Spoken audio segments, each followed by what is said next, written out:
YCP senior నేత గన్నవరం మాజీ MLA Vallabhaneni వంశీని పోలీసులు అరెస్ట్ చేశారు.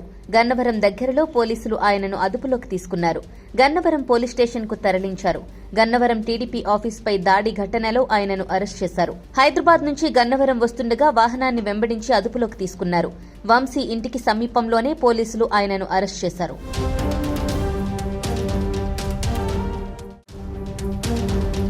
వైసీపీ సీనియర్ నేత గన్నవరం మాజీ ఎమ్మెల్యే వల్లభనేని వంశీని పోలీసులు అరెస్ట్ చేశారు. గన్నవరం దగ్గరలో పోలీసులు ఆయనను అదుపులోకి తీసుకున్నారు. గన్నవరం పోలీస్ స్టేషన్ కు తరలించారు.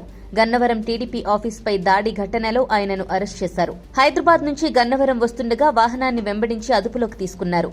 వంశీ ఇంటికి సమీపంలోనే పోలీసులు ఆయనను అరెస్ట్ చేశారు. వైసీపీ సీనియర్ నేత గన్నవరం మాజీ ఎమ్మెల్యే వల్లభనేని వంశీని పోలీసులు అరెస్ట్ చేశారు. గన్నవరం దగ్గరలో పోలీసులు ఆయనను అదుపులోకి తీసుకున్నారు. గన్నవరం పోలీస్ స్టేషన్ కు తరలించారు. హైదరాబాద్ నుంచి గన్నవరం వస్తుండగా వాహనాన్ని వెంబడించి అదుపులోకి తీసుకున్నారు. వంశీ ఇంటికి సమీపంలోనే పోలీసులు ఆయనను అరెస్ట్ చేశారు. వైసీపీ సీనియర్ నేత గన్నవరం మాజీ ఎమ్మెల్యే వల్లభనేని వంశీని పోలీసులు అరెస్ట్ చేశారు.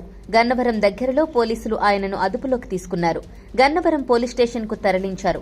గన్నవరం టీడీపీ ఆఫీసుపై దాడి ఘటనలో ఆయనను అరెస్ట్ చేశారు. హైదరాబాద్ నుంచి గన్నవరం వస్తుండగా వాహనాన్ని వెంబడించి అదుపులోకి తీసుకున్నారు. వంశీ ఇంటికి సమీపంలోనే పోలీసులు ఆయనను అరెస్ట్ చేశారు.